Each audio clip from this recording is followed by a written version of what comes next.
Iniciamos el segundo día de la cobertura de FutureCom 2016 que se está celebrando en la ciudad de Sao Paulo y nos visita Gonzalo de la OSIPTEL, perdona que te tutee Gonzalo, el señor Gonzalo, el ingeniero Gonzalo.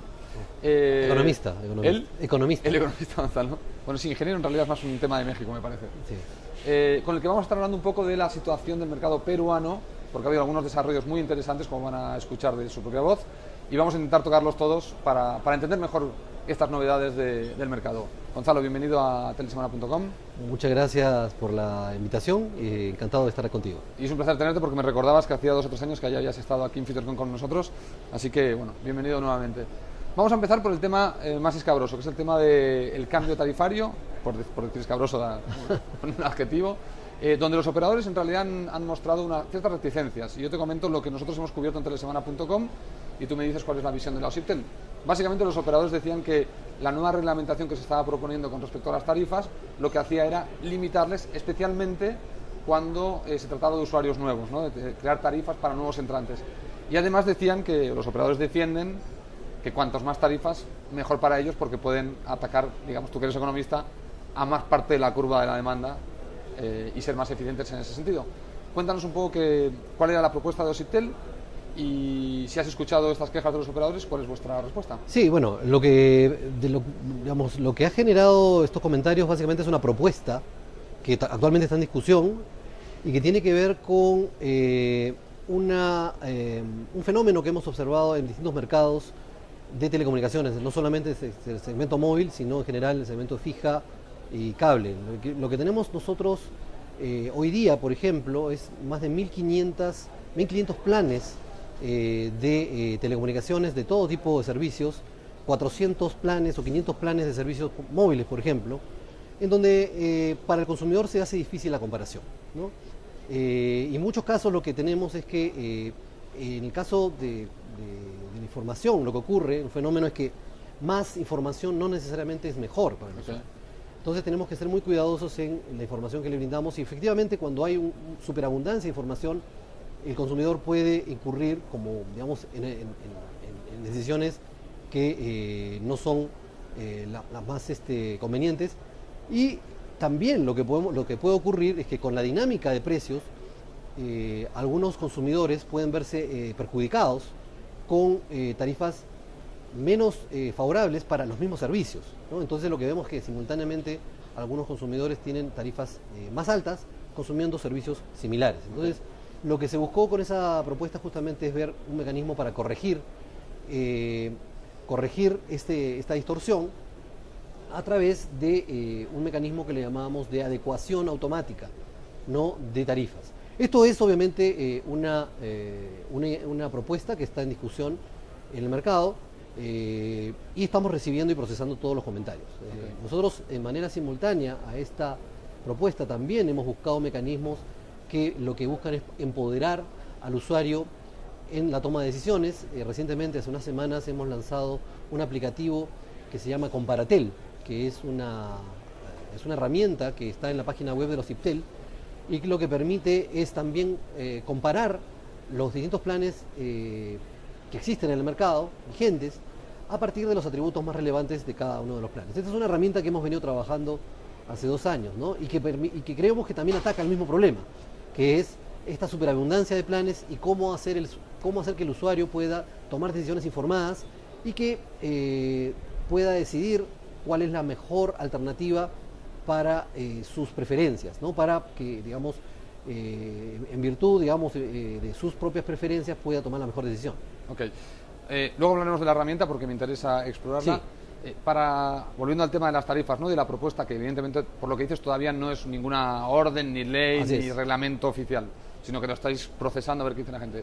Desde el punto de vista de los más neoliberales, digamos, se podría argumentar, y siendo tú economista, que quizás sería el mercado el que tendría que, por ejemplo, te pongo un ejemplo de Estados Unidos, ¿no? En Estados Unidos T-Mobile ha lanzado una tarifa única porque ha dicho que el resto de operadores tienen tantas tarifas que el usuario justamente no se aclara, y entonces T-Mobile ha lanzado una campaña de una sola tarifa y olvídate de complicaciones y de líos.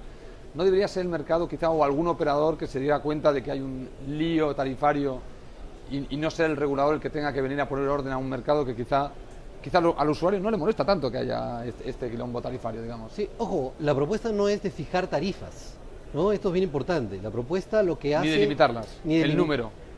No, lo que hace esta propuesta simplemente es adecuar automáticamente la tarifa vigente que tiene el operador, que tiene el usuario, a la mejor tarifa del mercado. Es decir, si es que, para no hablar de un operador nacional, T-Mobile, ¿no es cierto?, tiene una tarifa de 100 por un servicio, digamos, de tarifa plana, y mañana lanza una tarifa de 80, la idea es que los usuarios que tenían esa tarifa de 100, ahora puedan aprovechar una tarifa de 80.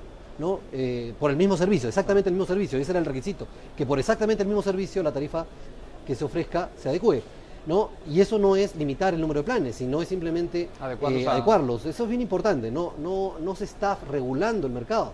De hecho, hoy día, por ejemplo, hay un régimen muy similar para los cargos de terminación móvil, ¿no? Existe el principio de adecuación automática en los cargos de terminación móvil. Cuando un operador le ofrece a otro competidor un cargo de terminación más favorable, ese cargo más favorable se adecúa al resto de competidores en el mercado. Ese mismo principio es lo que hay detrás de esta propuesta, pero, que como te digo, es una propuesta que está en discusión. ¿Qué pasaría, por ejemplo, en una situación práctica donde un operador quisiera hacer una oferta de temporalidad? Es decir, que yo para atraerte te permito estar 3 meses bajo un esquema, pero cuando has llevado ya más de 3 meses ese esquema varía y ahí entrarías. Lo que pasa es que lo que existen también en el mercado, y ese es otro tema, en el mercado peruano existen las promociones. Y las promociones son, digamos, se basan en una tarifa establecida, en donde yo, por ejemplo, puedo plantear un descuento temporal. En el caso del Perú son 6 meses máximos, digamos, de temporalidad por cada promoción. Las promociones están totalmente permitidas y no están abordadas en esta propuesta. Lo digo porque como los operadores justamente se quejaban de abordar con propuestas nuevas a los operadores. Y en verdad, como te digo, estamos abiertos a la discusión porque además lo que ha habido en el Perú y hay que decirlo también, es una reducción muy importante de tarifas. Nosotros hemos calculado las reducciones en el último año de la tarifa implícita o promedio, están en el orden del 10%, del 8%. ¿No? Entonces la tendencia, digamos, en las tarifas es a reducirse, ¿no? Y lo que hay hoy día es, además de una competencia en tarifas, una competencia en atributos. Entonces, hoy día lo que está ocurriendo es que a la misma tarifa te ofrecen mayores capacidades de descarga o mayores velocidades. Entonces, nosotros estamos estudiando, obviamente, todos los comentarios porque en realidad lo que vemos es que hay una dinámica interesante en el mercado de competencia, ¿no? Claro. Hablemos de la herramienta entonces. Se dice que hace 2 años que la implementasteis. ¿Cómo ves la reacción de los...? ¿No? ¿Dijiste 2 años? Venimos hace 2 años trabajándola. Así es. En el desarrollo, digamos. Sí, porque... ¿Y está operativa en estos momentos? Está operativa, la hemos lanzado hace una semana. ¿Y por qué nos hemos demorado tanto? Porque en realidad... sí, pareces un operador. No, lo que ocurre es que, primero que nada, teníamos que pensar muy bien qué variables eran las que íbamos a poner en la página web para que el usuario pudiera, elegir, ¿no? Entonces, porque habían los planes, si tú ves cada plan tarifario, es muchas veces una sábana en donde aparecen un montón de información. Claro. Entonces, y con un lenguaje, digamos, no muy comprensible para el usuario, ¿no? Tarifas on-net, tarifas off-net. Entonces, lo que hemos buscado es un formato amigable para el usuario, pero a la vez que permita tener información relevante para tomar decisiones informadas. Y además, esto es un aplicativo que se basa en información que entregan las empresas. Las empresas tienen que registrar sus tarifas en un sistema que le llamamos el CIRT, Sistema de Registro de Tarifas de OCIPTEL, y a partir de ese registro se generan estos comparativos. Entonces, también teníamos que generar tenemos que capacitar a las empresas operadoras para que llenaran este aplicativo y para que esto, digamos, fluyera de manera automática, ¿no? Claro, o sea que la información viene directamente, no tenéis que andar mirando sus tarifas, sino que ellos mismos la registran. Así es. Pregunta de inocente. ¿Tenéis miedo que quizá alguna tarifa no la registren a propósito hasta que tengan que ser llamados a la orden? No, porque, digamos, si es que hay un registro incorrecto, también hay medidas que puede adoptar el regulador para corregirlas, si son medidas correctivas, con sanciones. Están obligados a completarlas. Así es, hay un principio de veracidad, ¿no? Que si no se cumple también hay todo un proceso, sancionador. Si es que no se cumple. ¿Esta herramienta fue una idea vuestra o os guiasteis por algún otro regulador en el mundo que ha implementado algo parecido? Se han aplicado experiencias similares, hay que decirlo, en otros países. Lo que nosotros creemos es que nuestra herramienta hoy día tiene mejores características, es más amigable que la que hay en otros países. ¿no? Y se adecua también a la realidad peruana, porque no necesariamente las mismas características de los planes hay en el Perú que en otros países, Claro. ¿no? Y por eso nos hemos demorado un poco en su implementación, pero esto es un tema que he estado persiguiendo hace 3 años, 2 años, y finalmente es una realidad. Para mí es una gran satisfacción, y lo que esperamos es que esto se masifique, que los usuarios lo utilicen de manera masiva para tomar decisiones, ¿no? Vale, otra pregunta inocente. Si viniera un operador, vosotros que tenéis relación entre reguladores, perdón, viniera un regulador vecino de Ecuador o de otro país latinoamericano y te dijera, ya que habéis desarrollado esto, ¿me lo dejáis utilizar? Bueno, para nosotros sería un honor, porque realmente sería como una manera de replicar una experiencia que consideramos buena, y si es que un regulador quiere replicarla, quiere decir que... ¿Lo venderíais o se lo dejaríais? Yo creo No lo que... habéis ni considerado. Yo creo que sí, no, venderlo no, en ninguna manera, ¿no? Porque nosotros no lo hacemos con un afán de lucro, ¿no? Creemos que es una buena experiencia, pero claro, la implementación va a requerir no solamente un software, sino Claro. es toda una dinámica de trabajo con los operadores, ¿no?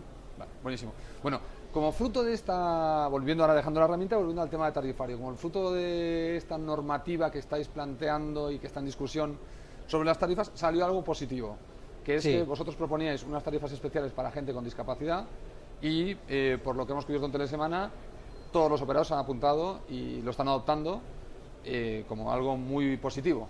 Cuéntanos un poco la experiencia, además ya te veo que te pones contento solo con la pregunta. Sí. Cuéntanos, bueno, ¿de qué trata esto y por qué es tan positivo? Efectivamente, junto con el paquete de normas que mencionabas, nosotros lanzamos una iniciativa que consistía en que las empresas operadoras debían ofrecer tarifas para personas con discapacidad con un descuento del 40% de las tarifas establecidas, ¿no? Era una propuesta básicamente económica, que se basaba en el hecho de que los usuarios con discapacidad, las personas con discapacidad en el Perú, está demostrado que reciben un promedio de ingresos menor en 40% del resto de personas sin discapacidad, ¿no? Y esto fue también parte de una propuesta.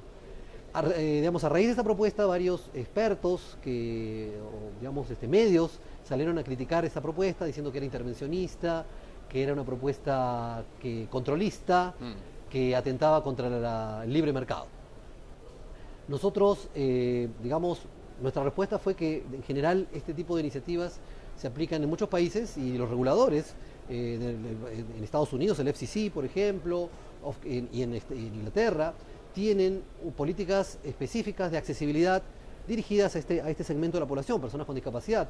Hay muy buenas prácticas vinculadas con este tema.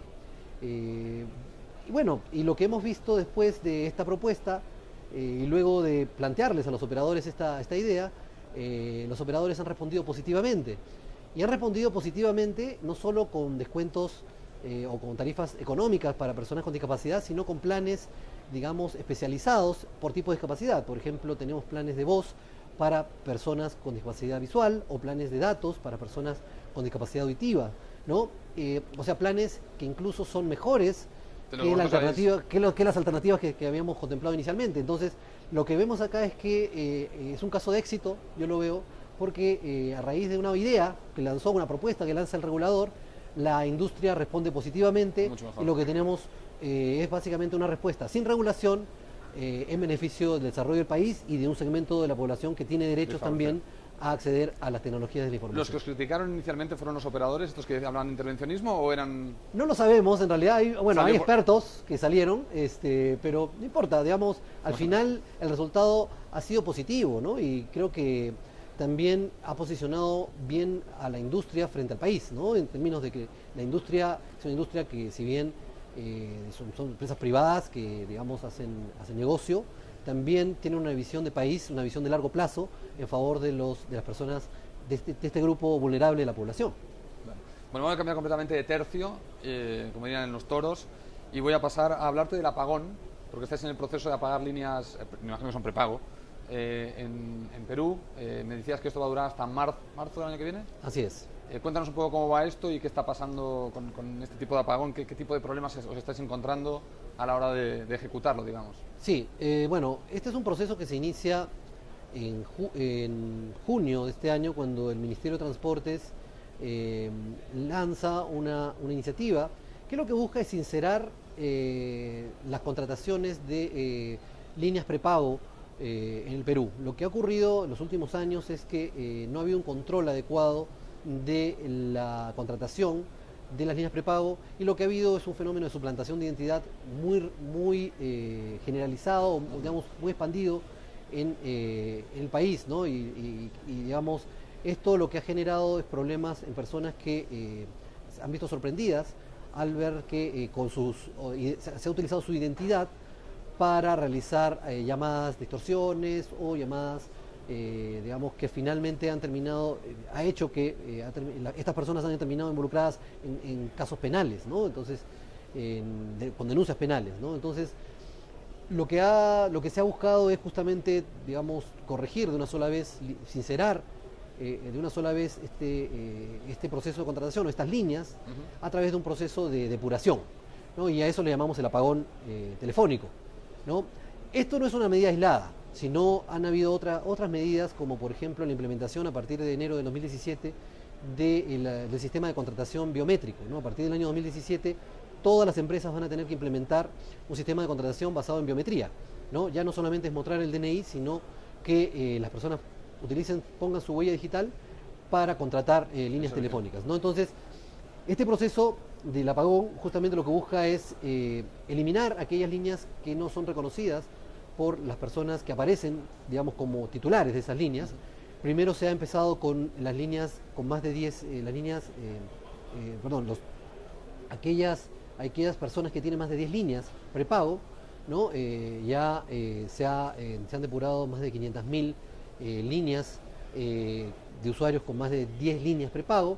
Ahora viene un proceso que llega hasta marzo de personas que tienen entre 5 y 10 líneas prepago, y después también en paralelo hay un proceso de sinceramiento de aquellas personas cuya identidad digamos, no está bien plasmada en los contratos, en la validación que se ha hecho con el Registro Nacional de Identificación Civil, el RENIEC, que también es un proceso que va a seguir hasta marzo, ¿no? Entonces hay distintos procesos que corren en paralelo, con la idea de que a marzo del año que viene podamos tener un registro de abonados prepago saneado, ¿no? Y esto va a ser bueno para los operadores, para la ciudadanía, que tenga, digamos, la seguridad de que no hayan por ahí circulando líneas que digamos, que utilizan su nombre y que él no reconoce como suyas, ¿no? Bueno, para terminar la entrevista no puedo faltar de preguntarte a los OTTs, que otros reguladores que han pasado por aquí me han dicho que es un tema que tienen en la agenda. Por ejemplo, el tema de WhatsApp, de saber si ahora que tiene llamadas de voz tendría que tener llamadas de emergencia, una serie de funcionalidades que se le reclaman a las prestadoras de servicio telefónico.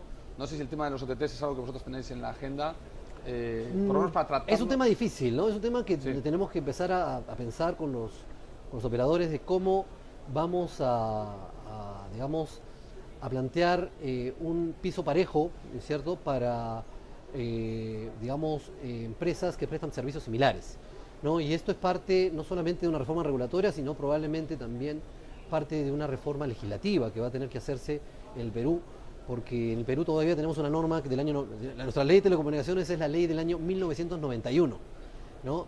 Y es una ley que en verdad en su momento fue muy importante, pero que hoy día requiere una actualización, y no solamente se trata de una actualización que se base en la clasificación de servicios, sino que permita, pues, digamos, generar un espacio en donde servicios que tengan funcionalidades similares puedan tener un tratamiento regulatorio similar, ¿no? Eso es lo que creo que hacia eso tenemos que caminar. No es un proceso sencillo, y creo que en muchos países también se está transitando hacia a una discusión muy parecida, ¿no? Y tenemos que ser muy cuidadosos, muy cautelosos de cómo vamos a abordar este tema, ¿no? Estupendo. Bueno, Gonzalo, lo vamos a dejar aquí, te dejamos marchar para que sigas paseando por Fiturcom, y muchísimas gracias por haberte sometido. Muchas gracias a ti, y bueno, y muchos éxitos en Telesemana en esta feria. Igualmente. Gracias.